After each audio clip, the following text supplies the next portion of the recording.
Right.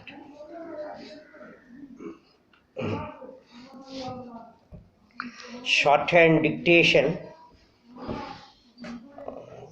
88 words per minute, 10 minutes speed, 5 seconds. Now write down.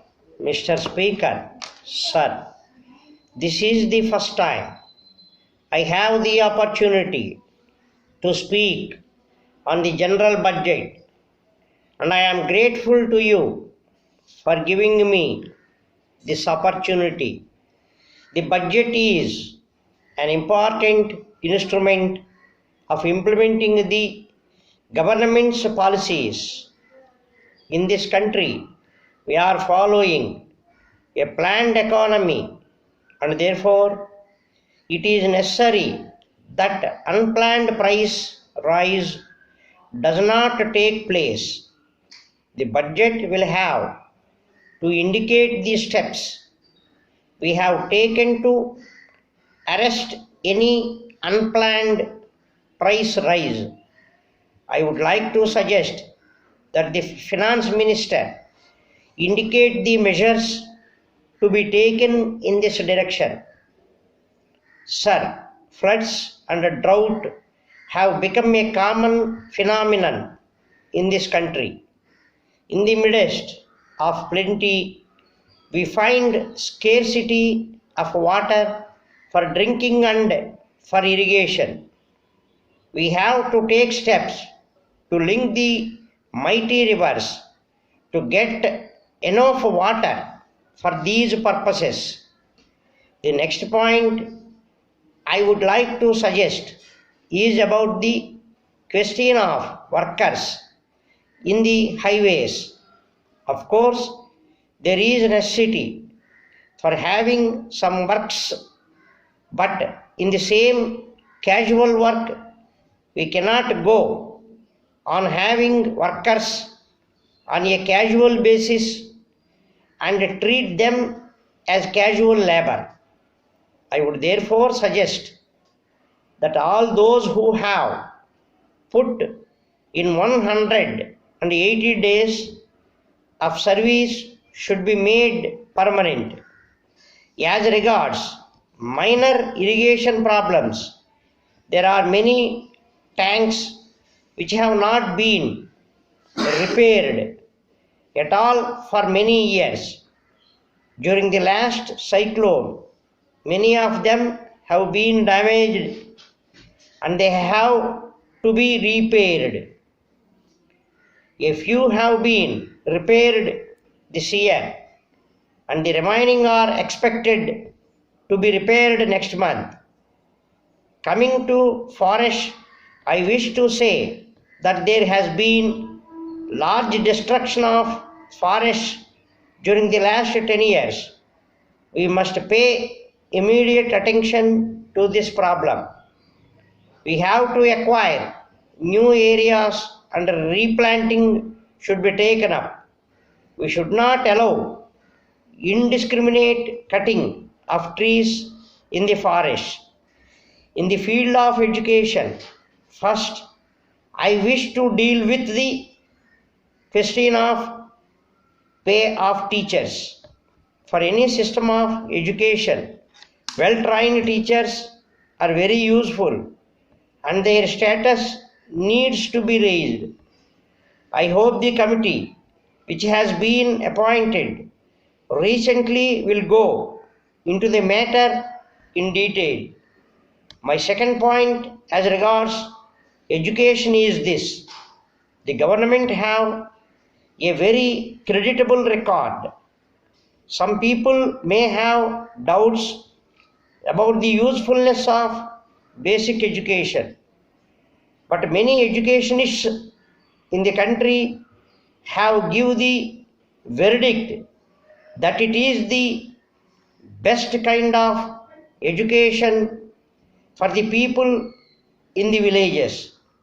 Nearly 80% of the people here live in villages, and it therefore becomes necessary that the children in the villages should be given proper education. In basic education, the children in the villages are taught agricultural, spinning and weaving among other subjects. The knowledge of these subjects will greatly help to satisfy the essential needs of the people. Regarding village officers, I feel that they are the men that are very poorly paid. They have to shoulder heavy burdens, writing of village accounts and collecting land revenue. Their condition must be improved. There must be some increase in their salary.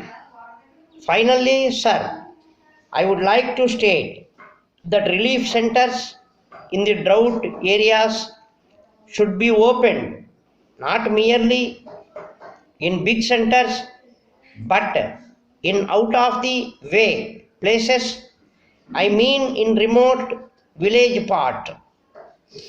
The villagers have to walk long distance to get relief because the relief centers have been opened only in selected places. I would suggest that more centers of relief should be opened. The arrangements should be made to supply the requirements in their own villages and also extend the relief measures to remote villages. With these words, sir, I welcome the budget. Thank you. Dear Mr. Kumar, as informed to you in my last letter below, I am giving you suggestions to teachers appearing the Aids to Teachers published by Pitman Publications, London. In teaching shorthand, great care should be taken to secure a neat and accurate style of writing.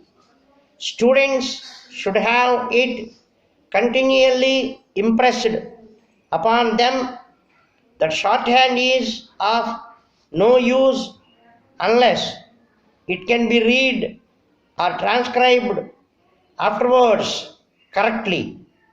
From the very beginning, students should be constantly practiced in reading shorthand, both from their own notes and those of other students and from printed matter. Dictation practice should be given from the commencement and followed up through the various courses. I would like to give you some more material on this subject in my next letter. In all transcripts, special attention should be given to correct spelling, punctuation, and paragraphing.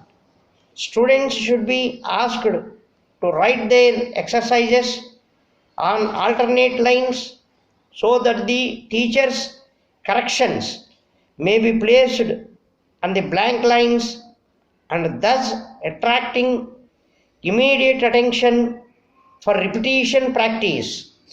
Homework is shorthand is essential to progress. All homework exercises should be carefully corrected by the teacher and the principal. Errors explained to the students at the next meeting of the class. The textbook exposition of new rules should not be read to the students. Short oral expositions should be given, and further, the teacher should supplement the illustrations with a variety of authors. The blackboard should be freely used, and each point should be dwelt upon until firmly impressed on the minds of students, hoping to hear your views. Yours sincerely,